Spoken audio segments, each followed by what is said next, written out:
স্বপ্ন ছিল ভিন্ন কিছু করার। সেই স্বপ্ন পূরণে দুম্বার খামার করে সফলতার মুখ দেখছেন গাইবান্ধার সাদুল্লাপুর উপজেলার দড়ি জামালপুর গ্রামের দুই ভাই জাহিদ ও জিন্না। উন্নত জাতের দুম্বা কিনতে ইতিমধ্যে ক্রেতাদের আগ্রহ ও আনাগোনা লক্ষ্য করা গেছে তাদের খামারে। এলাকাবাসী বলেন, আমার জীবনের এটা প্রথম দেখা। আমি ওই চাচার কাছ থেকে শুনলাম যে এখানে নাকি দুম্বার একটা খামার আছে, যার কারণে এখানে দেখতে আসলাম। তো যাই হোক, দেখে আর কি ভালো লাগলো। এই প্রথম দেখা আমার জীবনের। প্রতিনিয়তই লোকজন, মেয়ে পুরুষ বিভিন্ন জায়গার লোকজন আসছে, তারা উপকৃত হচ্ছে দেখিয়ে খুব খুশি। এবং অনেকে দুম্বা এখান থেকে নিয়ে যাওয়ার প্ল্যান নিতেছে, তারা খামার করবে, তারা খুবই আগ্রহী। কিনেও নিয়ে যাচ্ছে, এখান থেকে কিনেও নিয়ে যাচ্ছে। সেদিন বরিশালের লোক এসে এখান থেকে কিনে নিয়ে গেছে।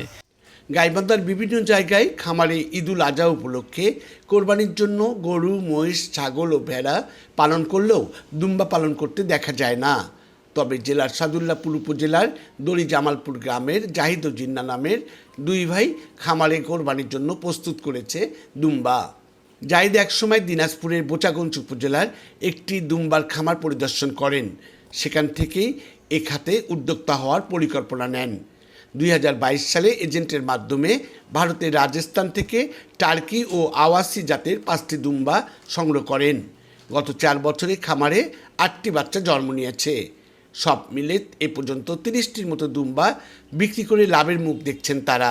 ভারতের রাজস্থান থেকে 3টা দুম্বা দিয়ে প্রথমত শুরু করি। তার কিছুদিন পর আর 2টা দুম্বা সহ মোট 5টা দুম্বা হচ্ছে 12 লক্ষ টাকা প্লাস কিনে নিয়ে আসে আমরা এই ফার্মটা শুরু করি।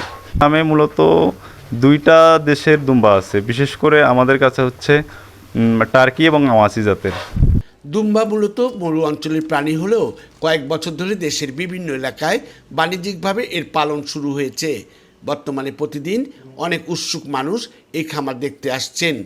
সাদুল্লাপুর উপজেলা প্রাণী সম্পদ কর্মকর্তা মোহাম্মদ সিরাজুল ইসলাম বলেন, তো উনি প্রথমে ইন্ডিয়া থেকে 3টি প্রথমে নিয়ে আসেন, তারপর 2টি, তারপরে আরও 3টি দুম্বা উনি নিয়ে এসে লালন পালন শুরু করেন। উনি ওনার একটা শেড করছেন দুম্বা পালনের জন্য, যেটা ধারণ ক্ষমতা 50টা পালা যাবে এরকম।